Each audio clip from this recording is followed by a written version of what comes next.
Good morning. आज की class CMA inter, CS inter और सीएस एग्जीक्यूटिव और सीएमए फाइनल इन लोगों की क्लास है। ध्यान से सुनिएगा। तीन इंपॉर्टेंट सेक्शन कराएंगे। पहला सेक्शन होगा डिन नंबर का, दूसरा सेक्शन होगा डिस्क्वालिफिकेशन ऑफ डायरेक्टर एंड उसके बाद रिमूवल ऑफ डायरेक्टर्स। डायरेक्टली आ रहे डिन नंबर, डायरेक्टर आइडेंटिफिकेशन नंबर। ये बहुत जरूरी है। ये सेक्शन बहुत बार एग्जाम में आता है। एकदम सीएस और सीएमए में एकदम भर भर के इससे क्वेश्चन आता है। प्रोविजन को एकदम सुनिए, हम डायरेक्टली क्लास में आ रहे हैं। देखिए सेक्शन सेक्शन लिखा हुआ और एकदम समझिएगा इसको। डिन नंबर का कंसेप्ट क्या है देखिए। खाली एकदम ये चीज को याद रखिए। Only individual can become director of the company. एक इंडिविजुअल आदमी ही, इंडिविजुअल पर्सन, याद रखिए, एक इंडिविजुअल ही कंपनी का डायरेक्टर बन सकता है। ये पहले आपको बताया गया है। अब देखिए डिन का प्रोविजन में आते हैं। डिन का देखिए, यहाँ सेक्शन नंबर लिखा हुआ है section 152 subsection 3। DIN is mandatory for individual before appointment appointed as directors. मतलब डिन नंबर लेना बहुत जरूरी है, मैंडेटरी है। बिना डिन नंबर के आप कंपनी के डायरेक्टर नहीं बन सकते हैं। तो एकदम लो में लिखा हुआ है डिन number is the mandatory requirements for becoming a director of the company. सीधा सा बात है। सेक्शन में सिर्फ यही बोला गया है कि डिन नंबर लेना मैंडेटरी है, उसके बिना आप कंपनी के डायरेक्टर नहीं बन सकते हैं। बस सेक्शन में सिर्फ इतना ही जानना है, डिन नंबर मैंडेटरी रिक्वायरमेंट है। ठीक है। अब दूसरा सेक्शन क्या बोलते हैं देखिए। Application for allotment of DIN is made to CG. CG मतलब central government in form DIR 3। मतलब यदि किसी इंडिविजुअल को डायरेक्टर बनना है तो डिन नंबर लेना मैंडेटरी है। तो वह डिन नंबर लेगा कैसे, उसको मिलेगा कैसे? उसको डिन नंबर लेने के लिए सेंट्रल गवर्नमेंट को एप्लीकेशन देना पड़ता है फॉर्म DIR 3। सिंपल सा बात है। आरओसी में, रजिस्टर्ड ऑफ कंपनी में आप DIR 3 फाइल करेंगे डिन नंबर लेने के लिए। तो प्रोविजन क्या बोलता है कि डिन नंबर लेने के लिए हमको क्या करना पड़ेगा? इंडिविजुअल को सेंट्रल गवर्नमेंट को एप्लीकेशन देना पड़ेगा फॉर्म DIR 3। तो सेक्शन 153 में सिर्फ इतना ही बोला कि आपको एप्लीकेशन, डिन नंबर मिलेगा कैसे, उसके लिए आपको एप्लीकेशन देना पड़ेगा सेंट्रल गवर्नमेंट को फॉर्म DIR 3 में। बस आगे देखिए सेक्शन 154 क्या बोलता है। Central government allotted DIN number within 30 days from the date of application. Central government क्या करता है, डिन नंबर अलॉट कर देता है 30 दिन में। जब से आपने एप्लीकेशन दिया डिन नंबर के लिए, आपको वहां से 30 दिन के अंदर डिन नंबर दे देगा। सीधा सा बात है। 153 में बोलता है डिन नंबर कैसे मिलेगा, उसके लिए हमको एप्लीकेशन देना पड़ेगा सेंट्रल गवर्नमेंट को। 154 में बोलता है सेंट्रल गवर्नमेंट आपको जब से आप एप्लीकेशन करेंगे वहां से 30 दिन के अंदर आपको डिन नंबर दे देगा। आगे देखिए सेक्शन 155 बोलता है prohibited for obtaining more than one डिन। मतलब एक डायरेक्टर सिर्फ एक ही डिन नंबर रख सकता है, उससे ज्यादा नहीं रख सकता है। समझ में आया? एक डायरेक्टर 20 कंपनी में डायरेक्टर बन सकता है, उसमें कोई दिक्कत नहीं है, लेकिन 20 कंपनी में उसका डिन नंबर सेम होगा। डिन नंबर एक इंडिविजुअल होता है। जैसे कंपनी इंडिविजुअल के लिए आधार नंबर होता है, वैसे डायरेक्टर के लिए डिन नंबर होता है, उसकी आइडेंटिटी का नंबर होता है। समझ में आया? तो एक डायरेक्टर को सिर्फ एक ही डिन मिलेगा, भले वो 10 कंपनी में 20 कंपनी में डायरेक्टर बन सकता है, लेकिन डिन नंबर सब में एक ही रहेगा। तो इससे समझ में आ गया कि एक से ज्यादा डायरेक्टर डिन नहीं लग सकता है। आगे देखिए सेक्शन 156 बोलता है director intimate to the company within 30 days of receipt. मतलब क्या होता है, हम एप्लीकेशन किए, किसी को डायरेक्टर बनना है तो सेंट्रल गवर्नमेंट के पास एप्लीकेशन किया, सेंट्रल गवर्नमेंट वहां से 30 दिन के अंदर उसको डिन नंबर दे दिया। अब 30 दिन के बाद देने के बाद डायरेक्टर की जिम्मेदारी है वो डिन नंबर कंपनी को इंटीमेट करेगा। किस कंपनी को? जिस कंपनी में वो डायरेक्टर बनना चाहता है। तो director intimate to the company within 30 days of receipt. जिस दिन मिला वहां से 30 दिन के अंदर डायरेक्टर कंपनी को एक लेटर के थ्रू बोल देगा या मेल के थ्रू बोल देगा कि मेरा ये डिन नंबर है, अब हमको डायरेक्टर बना दीजिए। ठीक है। अब कंपनी का क्या जिम्मेदारी है देखिए। कंपनी का सीधा सा जिम्मेदारी है company intimate to ROC within 15 days. Company का जिम्मेदारी है डायरेक्टर का डिन नंबर आ गया, डायरेक्टर ने कंपनी को दे दिया, कंपनी वो आरओसी को, रजिस्टर्ड ऑफ कंपनी को 15 दिन के अंदर बता देगा। खत्म, कंपनी का जिम्मेदारी खत्म, वो उस कंपनी का डायरेक्टर बन जाएगा DIR 12 फाइल करके। वो बाद में करेंगे, अभी सिर्फ डिन का प्रोविजन पढ़ रहे हैं। तो डिन में आपको ये चीज समझ में आया। सबसे पहले ये समझ में आया कि इंडिविजुअल ही कंपनी का डायरेक्टर बन सकता है। अब एक एक चीज देखिए। सबसे पहला सेक्शन में क्या, डिन नंबर मैंडेटरी रिक्वायरमेंट है। दूसरा देखिए, अब शॉर्टकट में मैं पढ़ने के लिए बनाया हूं, देखिए टिप्स फॉर अंडरस्टैंडिंग, इससे आपको पूरा डिन का कंसेप्ट क्लियर हो जाएगा। सबसे पहला, डिन नंबर मैंडेटरी है, बिना डिन नंबर के आप डायरेक्टर नहीं बन सकते कंपनी में। दूसरा, डिन नंबर लेने के लिए हमको एप्लीकेशन किसके पास देना पड़ेगा? सेंट्रल गवर्नमेंट के पास, फॉर्म DIR 3 में याद रखिएगा। सेंट्रल गवर्नमेंट के पास डिन नंबर लेने के लिए हमको एप्लीकेशन देना पड़ेगा। उसके बाद क्या करता है, जैसे एप्लीकेशन दिए वहां से 30 दिन के अंदर सेंट्रल गवर्नमेंट आपको डिन नंबर दे देता है, सीधा सा बात है। और डायरेक्टर क्या करता है, जैसे डायरेक्टर को डिन नंबर मिला तो डायरेक्टर का जिम्मेदारी है, डायरेक्टर इंटीमेट करेगा कंपनी को और कंपनी इंटीमेट करेगा ROC को। बस इतना 5 पॉइंट याद रखिएगा, आप डिन नंबर का सब चीज लिख पाएंगे।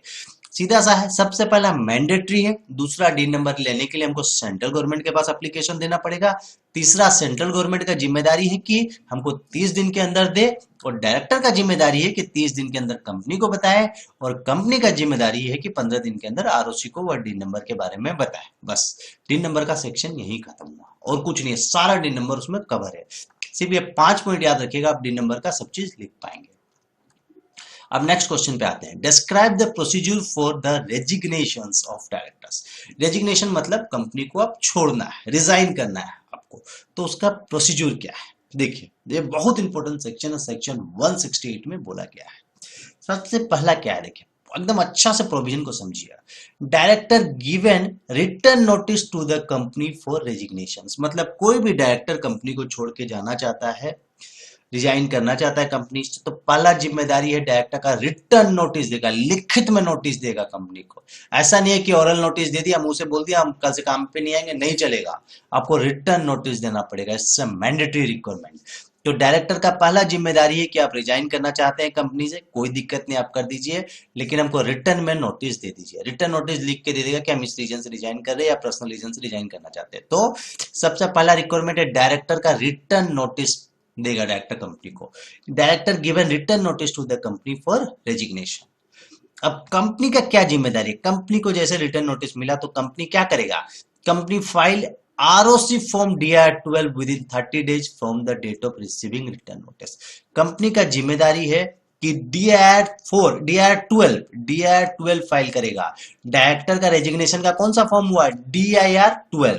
कंपनी का जिम्मेदारी है कि जिस दिन नोटिस रिसीव किया, ठीक है, within 30 days from the date of receiving return notice, company को जिस दिन नोटिस मिला वहां से 30 दिन के अंदर कंपनी DIR 12 ROC में फाइल कर देगा। तो कंपनी क्या कर रहा है, कंपनी का जिम्मेदारी है DIR 12 ROC में फाइल करना। ROC मतलब सेंट्रल गवर्नमेंट को इंटीमेट कर रहा है, सीधा सा बात है। तो कंपनी का क्या जिम्मेदारी है, DIR 12 फाइल करना, ठीक है।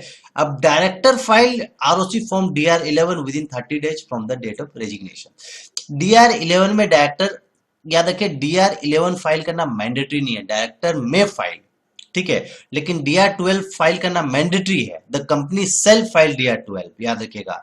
तो DIR 12 कंपनी का फाइल करना बहुत जरूरी है, क्योंकि ROC को इंटीमेट करेगा, तभी ROC अपना मास्टर डाटा से डायरेक्टर का नाम हटाएगा उस कंपनी का। तो कंपनी का क्या जिम्मेदारी हुआ, DIR 12 फाइल करना, लेकिन डायरेक्टर का जिम्मेदारी नहीं है, डायरेक्टर अपना मर्जी से फाइल कर सकता है। DIR 12 में क्या होता है, डायरेक्टर रीजन बताता है, इस रीजन से हम रेजिग्नेशन दे रहे हैं, लेकिन ये बताना मैंडेटरी नहीं है, याद रखिएगा। अब देखिए, resignation information posted on website of the company. Obviously company अपना वेबसाइट में इंफॉर्मेशन पोस्ट कर देगा कि मिस्टर एक्स कंपनी से रिजाइन कर चुका है। और resignation information disclose in director report, दो जगह रेजिग्नेशन का इंफॉर्मेशन डिस्क्लोज होगा, एक कंपनी का वेबसाइट में, दूसरा कंपनी उस साल का जब डायरेक्टर रिपोर्ट बनाएगा उस डायरेक्टर रिपोर्ट में डाल देगा कि डायरेक्टर मेरा ये रिजाइन हो गया। तो चीज को समझिए, सबसे पहला रिक्वायरमेंट क्या है, रिटर्न नोटिस लेगा डायरेक्टर से, और कंपनी का जिम्मेदारी है DIR 12 फाइल करना ROC में रेजिग्नेशन के लिए। और डायरेक्टर का इच्छा होगा तो DIR 11 फाइल करेगा, रीजन बताएगा रेजिग्नेशन का, नहीं मन है तो नहीं बताएगा, पर्सनल रीजन लिख के खत्म हो जाएगा। तो याद रखिए। और कंपनी का जिम्मेदारी क्या, कंपनी अपना वेबसाइट में उसको पब्लिश करेगा और डायरेक्टर रिपोर्ट में इंफॉर्मेशन देगा कि ये डायरेक्टर मेरा कंपनी को छोड़ चुका है। अब देखिए, resignation shall take effect from the date on which the company received notice of resignation or any date specified in the notice whichever is later। याद रखिए, सपोज 10 जनवरी है, 10 जनवरी को डायरेक्टर नोटिस दिया कंपनी को कि हम कंपनी आज से छोड़ दे रहे हैं, तो उसका रेजिग्नेशन डेट 10 तारीख मान लिया जाएगा।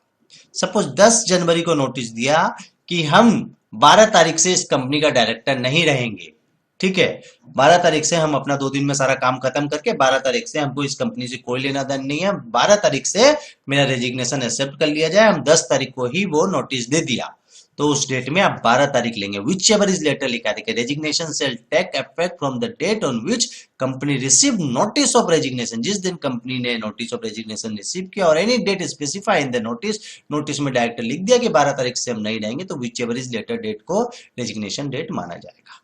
याद रखिएगा, बहुत सिंपल सा चीज है, एकदम ध्यान से सुनिए। देखिए इसमें 5 इंपॉर्टेंट पॉइंट है, वो कैसे याद रहेगा मैं बता रहा हूँ। देखिए शॉर्ट पॉइंट्स फॉर रिमेम्बरिंग, याद कैसे रहेगा उसके लिए पांच पांच पॉइंट आपको याद करना है बस।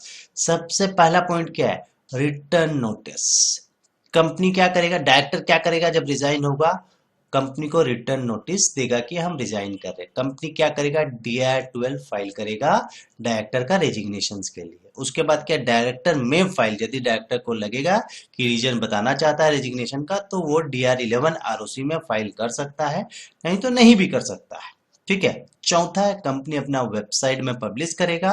पांचवा है कंपनी अपना डायरेक्टर रिपोर्ट में मेंशन करेगा कि ये डायरेक्टर रिपोर्ट रिजाइन कर रहा है। उस साल का जो डायरेक्टर रिपोर्ट बनेगा, जिस साल वो रिजाइन करेगा, उस साल का जब डायरेक्टर रिपोर्ट बनेगा तो उसमें मेंशन कर देगा कि ये डायरेक्टर रिजाइन कर रहा है। तो देखिए अभी भी बता रहे हैं, देखिए रिटर्न नोटिस चाहिए, कंपनी DR-12 फाइल करेगा 30 दिन में date of receiving return notice, जब से रिटर्न नोटिस रिसीव किया वहां से 30 दिन के अंदर। सीधा सा डायरेक्टर रिटर्न नोटिस दिया, देखिए डायरेक्टर रिटर्न नोटिस दिया, वहां से कंपनी जैसे रिटर्न नोटिस रिसीव किया वहां से 30 दिन के अंदर कंपनी DR-12 फाइल कर दिया। डायरेक्टर को लगेगा वो 30 दिन के अंदर DR-11 फाइल कर देगा, नहीं तो नहीं भी करेगा। देखिए ठीक है, within 30 days from the date of resignation. उसके बाद कंपनी अपना वेबसाइट में पब्लिश करेगा और कंपनी अपना डायरेक्टर रिपोर्ट में मेंशन करेगा कि डायरेक्टर रिजाइन कर रहा है। बस अब आ जाइए मोस्ट इंपोर्टेंट सेक्शन, ये भी एक इंपोर्टेंट सेक्शन है, removal of director before expiry of his term. मतलब टर्म जब है उसका एक्सपायर हो गया, उससे पहले वो उसको हटा दे रहा है। रिमूवल ऑफ डायरेक्टर मतलब डायरेक्टर को हटा देना। सपोज हम डायरेक्टर को 5 साल के लिए अपॉइंट किए थे, कंपनी चाह रहा है कि उसको 2 साल में ही हटा दे, तो अब देखिए बहुत इंपॉर्टेंट सेक्शन है, ठीक है, सुनिए ध्यान से। देखिए बहुत इंपॉर्टेंट है, removal of director before expiry of his term. मतलब डायरेक्टर को बोला गया उसका जो टर्म है उससे पहले ही निकाल दिया जाए। याद रखिए, देखिए सेक्शन पढ़ के क्या लगता है कि डायरेक्टर को कंपनी से कौन निकाल सकता है। सिंपल सा भाषा में एक जनरल आदमी से पूछेंगे तो यह वही बोलेगा कि कंपनी का मालिक के पास पावर है कि कंपनी का डायरेक्टर को निकाल सकता है। डायरेक्टर अल्टीमेटली घुमा फिरा के मैनेजमेंट देखता है कंपनी का, वो ओनर नहीं होता है, एक स्टाफ एक एम्प्लॉय ही है, सोच लीजिए डायरेक्टर। ठीक है, director is not the owner, director कभी भी ओनर नहीं होता है। मान के चलिए डायरेक्टर सिर्फ मैनेजमेंट देखता है कि एम्प्लॉय है कंपनी का, तो सीधा सा बात है removal of the director before expiry of his term. मतलब डायरेक्टर को, एक एम्प्लॉय को उसका टर्म, सपोज हम डायरेक्टर को 5 साल के लिए अपॉइंट किए हैं, 2 साल में निकालना चाह रहे हैं, 2 साल 3 साल पहले निकालना चाह रहे हैं, तो वो पावर किसके पास होगा, घुमा फिरा के कंपनी का मालिक के पास होगा। सीधा सा बात है, मालिक चाहे तो नौकर को कभी भी निकाल सकता है, सिंपल सा फंडा। तो कंपनी का मालिक कौन है, शेयर होल्डर्स या मेंबर्स, यही है। तो अल्टीमेटली क्या बोलना चाहता है, removal by shareholder. Shareholder के पास पावर है कंपनी का डायरेक्टर को उसका टर्म से पहले निकाल सकता है। तो शेयर होल्डर क्या करेगा, रिजोल्यूशन पास करेगा, ऑर्डिनरी रिजोल्यूशन पास करके शेयर होल्डर लोग एक तो मीटिंग बुलाएगा, शेयर होल्डर लोग का मीटिंग को बोलते हैं जनरल मीटिंग। शेयर होल्डर लोग एक जनरल मीटिंग बुलाएगा और उसमें एक ऑर्डिनरी रिजोल्यूशन, ऑर्डिनरी रिजोल्यूशन मतलब 50% से ज्यादा शेयर होल्डर उस चीज के लिए एग्री है, तो ऑर्डिनरी रिजोल्यूशन पास करके डायरेक्टर को हटा सकता है। अब देखिए प्रोविजन क्या बोलते हैं, देखिए कंपनी में by ordinary resolution in general meeting remove A director other than, 2 प्रकार का डायरेक्टर को नहीं हटा सकते। सीधा सा बात है, पहला है director appointed by the NCLT. NCLT ने, यदि एनसीएलटी ने, नेशनल कंपनी लॉ ट्रिब्यूनल ने, एनसीएलटी ने कोई डायरेक्टर को अपॉइंट किया है, या director appointed by the proportionate representative. बस ये 2 डायरेक्टर को छोड़ के, ये गवर्नमेंट का डायरेक्टर अपॉइंट किया हुआ है एनसीएलटी ये सबका, तो उसको आप नहीं निकाल सकते। तो सीधा सा बात है, सिर्फ 2 प्रकार का डायरेक्टर को छोड़ के शेयर होल्डर के पास पावर है, कंपनी का मालिक के पास पावर है, ऑर्डिनरी रिजोल्यूशन पास करके जनरल मीटिंग में डायरेक्टर को उसका टाइम से पहले हटा सकता है। तो सीधे से याद रखिएगा, कुछ नहीं याद है तो इतना लिखिएगा, कंपनी एक शेयर होल्डर लोग एक ऑर्डिनरी रिजोल्यूशन जनरल मीटिंग में पास करके कंपनी का डायरेक्टर को उसका टाइम से पहले निकाल सकते हैं। लेकिन डायरेक्टर को हटाने के लिए एक नॉर्मल नोटिस से काम नहीं चलेगा, उसके लिए स्पेशल नोटिस देना पड़ेगा, क्योंकि डायरेक्टर एक नॉर्मल एम्प्लॉय नहीं है, एक हाई लेवल एम्प्लॉय है। तो high level employ, high level management देखने वाला आदमी को आप नॉर्मल नोटिस से नहीं निकाल सकते, तो स्पेशल नोटिस देना पड़ेगा। उसके लिए क्या है, special notice must be given by members, members मतलब वही शेयर होल्डर लोग। तो special notice must be given by the members to the company before 14 days of the general meeting. क्या करेगा, जो कंपनी का मेंबर्स लोग है, मीटिंग एक जनरल मीटिंग होल्ड करेगा, तो उससे पहले जिस मीटिंग में डिसीजन लिया जाएगा कि इस डायरेक्टर को हटा रहे हैं, तो मीटिंग होने से पहले एक स्पेशल नोटिस वो मेंबर्स लोग जो हटाना चाहता है वो एक नोटिस देगा कंपनी को 14 दिन पहले, कि special notice must be given by members. जो मेंबर्स निकालना चाहता है डायरेक्टर को, वो कंपनी को एक नोटिस देगा कि हम इस डायरेक्टर को हटाना चाहते हैं, और 14 दिन पहले हम नोटिस दे रहे हैं, 14 दिन बाद हम एक जनरल मीटिंग होल्ड करेंगे, उसमें इस डायरेक्टर को हटा देंगे। तो स्पेशल नोटिस कंपनी को दिया जाता है। कौन देता है, कंपनी का मेंबर्स लोग जो उस डायरेक्टर को हटाना चाहता है। अब कंपनी का क्या जिम्मेदारी है, देखिए, company given a copy of notice to the director, किस डायरेक्टर को, जिस डायरेक्टर को हटाना चाहता है। तो company special notice, director shareholder लोग ने क्या किया, मेंबर्स लोग ने क्या किया, कंपनी को एक नोटिस दे दिया कि हम 14 दिन बाद एक मीटिंग हेल्ड करेंगे और इस डायरेक्टर को हटा देंगे। ठीक है, स्पेशल नोटिस दे दिया गया मेंबर्स लोग के द्वारा। अब क्या हुआ, देखिए, कंपनी क्या किया, वह स्पेशल नोटिस का कॉपी डायरेक्टर को दे दिया, उस डायरेक्टर को, कि आपको ये मेंबर्स लोग आपको हटाना चाहते हैं, ये उसका नोटिस देख लीजिए। अब क्या करेगा डायरेक्टर क्या कर सकता है, तो रिटर्न में दे सकता है कि मेरे को मत हटाओ, या जो भी है, डायरेक्टर एक रिप्रेजेंटेशन बना के कंपनी को दे देगा। डायरेक्टर में give return representation to the company. Director एक तो अपना रिप्रेजेंटेशन, अपना उसको जो सही गलत लगता है एक पेपर में लिख के कंपनी को दे देगा, रिटर्न लेटर दे देगा। अब क्या होगा, वो जो डायरेक्टर जो दिया, वो जो कंसेंट आया कंपनी को देगा। चीज को समझिए, स्पेशल नोटिस मेंबर्स ने कंपनी को दिया, कंपनी ने क्या किया, वह नोटिस का कॉपी जिस डायरेक्टर को हटाना चाहते हैं उसको दिया। अब डायरेक्टर क्या करेगा, उसके बिहाफ में उसको जो सही गलत लिखा है, एक तो अपना रिटर्न अपने फेवर में जो उसको सही लगा, एक तो रिटर्न रिप्रेजेंटेशन बना के कंपनी को देगा, और उसका जो रिप्रेजेंटेशन जो रहा वो मीटिंग में पढ़ा जाएगा कि डायरेक्टर को ये चीज लगता है, अब आप लोग डिसीजन लीजिए। और लास्ट में शेयर होल्डर लोग जो मेंबर्स लोग हैं, take decision in general meeting by passing OR pass करके एक डिसीजन लिया जाएगा। ओआर पास करके यदि वो लोग चाहे, डायरेक्टर को निकालना चाहे तो निकाल सकता है। तो सिर्फ याद क्या क्या रखना है, देखिए, ये जो है टिप्स फॉर अंडरस्टैंडिंग याद रखिए। Ordinary resolution in general meeting चाहिए, किसी भी डायरेक्टर को उसका टाइम से पहले निकालने के लिए एक ऑर्डिनरी रिजोल्यूशन चाहिए जनरल मीटिंग में। दूसरा, स्पेशल नोटिस चाहिए, जनरल नोटिस से नहीं चलेगा। तो मेंबर्स लोग स्पेशल नोटिस देंगे कंपनी को, कंपनी क्या करेगा, कंपनी उस नोटिस का कॉपी देगा डायरेक्टर्स को, और डायरेक्टर को जो रिप्रेजेंटेशन लगेगा वो बनाएगा, और उसके बाद जनरल मीटिंग में शेयर होल्डर को, मेंबर्स लोगों को जो डिसीजन लगेगा वो डिसीजन वो लोग लेंगे। वो लोग चाहते हैं डायरेक्टर को निकालना, तो ऑर्डिनरी रिजोल्यूशन पास करके निकाल सकते हैं। बस इतना याद रखिएगा। Thank you. Appointment of directors, ध्यान से सुनिएगा। अपॉइंटमेंट ऑफ डायरेक्टर्स, सबसे पहला फर्स्ट डायरेक्टर्स, सेक्शन 152 सबसेक्शन 1 में लिखा हुआ है, ध्यान से सुनिए। Names given in the article of association, यदि कंपनी का आर्टिकल ऑफ एसोसिएशन में फर्स्ट डायरेक्टर का नाम दिया हुआ है, तो उसी को फर्स्ट डायरेक्टर बोलेंगे जिसका नाम दिया हुआ है आर्टिकल ऑफ एसोसिएशन में। Name given in the article of association, यदि कंपनी का आर्टिकल ऑफ एसोसिएशन में फर्स्ट डायरेक्टर का नाम दिया हुआ है, तो जिसका जिसका नाम दिया है वो कंपनी का फर्स्ट डायरेक्टर हो गया। यदि इफ नो नेम्स गिवन, यदि आर्टिकल ऑफ एसोसिएशन में कंपनी का फर्स्ट डायरेक्टर का नाम नहीं दिया हुआ है, all individual subscriber of memorandum of association, जितना इंडिविजुअल सब्सक्राइबर है मेमोरेंडम ऑफ एसोसिएशन का, उसी को बोलेंगे फर्स्ट डायरेक्टर। याद देखिए, मेमोरेंडम ऑफ एसोसिएशन का सब्सक्राइबर का मतलब सीधा सा बात यही है, जब कंपनी बनता है, तो जब कंपनी फर्स्ट टाइम बना, तो उस कंपनी में कुछ आदमी लोग ने पैसा लगाया, जो शेयर होल्डर बने कंपनी के, जो फर्स्ट टाइम जो शेयर होल्डर है, फर्स्ट टाइम जो कंपनी में पैसा लगाते हैं, उसी का नाम सब्सक्राइबर ऑफ मेमोरेंडम, उसी को बोलते हैं सब्सक्राइबर ऑफ मेमोरेंडम, जो फर्स्ट टाइम जब कंपनी बनी तो कंपनी में इन्वेस्ट किए। समझ में आया, और कंपनी का शेयर लिए। तो फर्स्ट टाइम जो इन्वेस्ट किए कंपनी में उसको बोलते हैं subscriber of memorandum of association. तो यदि आर्टिकल ऑफ एसोसिएशन में कंपनी का फर्स्ट डायरेक्टर का नाम नहीं दिया गया है, तो जितना इंडिविजुअल सब्सक्राइबर है मेमोरेंडम ऑफ एसोसिएशन का, all individual subscriber of memorandum of association deem to be the first director of the company. सीधा सा खत्म। यदि आर्टिकल ऑफ एसोसिएशन में नाम दिया है तो ठीक है, आर्टिकल ऑफ एसोसिएशन में नाम नहीं दिया है, subscriber of memorandum of association को ही हम फर्स्ट डायरेक्टर मान लेंगे।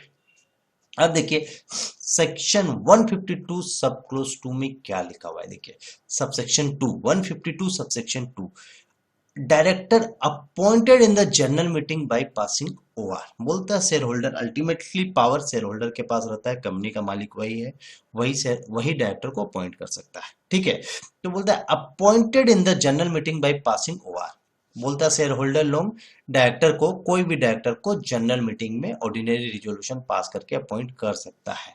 अब देखिए क्या लिखा है, if act allow to appoint director in other way we can do that. बोलता है यहाँ पर लिखा हुआ है save as otherwise expressly provided in the act. इसका मतलब यही है, सेक्शन 152 सबसेक्शन 2 में लिखा हुआ है यदि एक्ट कंपनी लोग कहीं दूसरा प्रोविजन में किसी और को पावर दे रहा है डायरेक्टर अपॉइंट करने का, तो वो कर सकता है। जनरली शेयर होल्डर लोग जनरल मीटिंग में ऑर्डिनरी रिजोल्यूशन पास करके डायरेक्टर को अपॉइंट करेंगे, पर यदि कंपनी एक्ट बोलता है किसी जन को और पावर दे रहा है तो वो भी डायरेक्टर को अपॉइंट कर सकता है। लिखा हुआ if act allow to appoint director in other way we can do that, वो हम लोग कर सकते हैं।